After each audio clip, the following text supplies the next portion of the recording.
brought to you by V-Guard. સુરેન્દ્રનગરથી સમાચાર ધ્રાંગધ્રામાંથી સરકારી અનાજનું કૌભાંડ ઝડપાયું છે। ભારત ગામમાં સસ્તા અનાજને બારોબાર વેચી દેવાનું કૌભાંડ ઝડપાયું। મામલતદારની ટીમે દરોડા પાડીને કૌભાંડ ઝડપી પાડ્યું। સસ્તા અનાજને ગ્રાહકોમાં આપવાને બદલે ફેક્ટરીઓમાં વેચી દેવાતું હતું। ગોડાઉનમાંથી ઘઉં, ચોખા, ચણા સહિતનો મુદ્દામાલ જપ્ત થયો છે।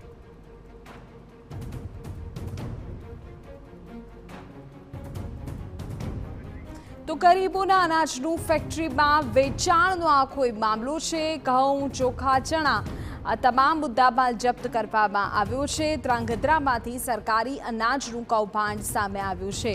વધુ એક વખત આ પ્રકારની ઘટના સામે આવી કે જ્યાં સસ્તા અનાજને બારોબાર વેચી દેવામાં આવતું હોય। સાજિદ બેલીમ અમારા સંવાદદાતા પૂરી જાણકારી આપી રહ્યા છે। સાજિદ, આખો મામલો શું છે?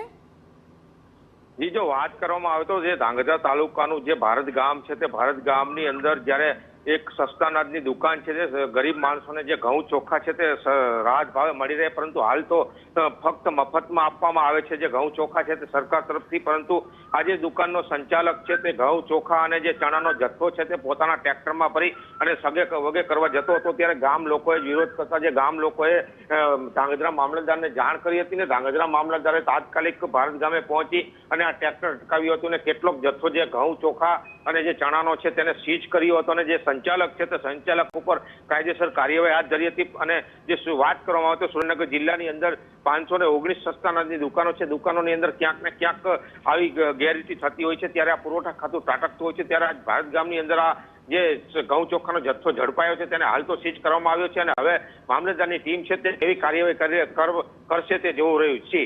આભાર સાજિદ, તમામ જાણકારી બદલ। તો અત્યારે આ અનાજનો જથ્થો સીઝ કરી દેવાયો છે। વધુ કાર્યવાહી મામલતદાર કક્ષાએથી થઈ રહી છે। Brought to you by V-Guard.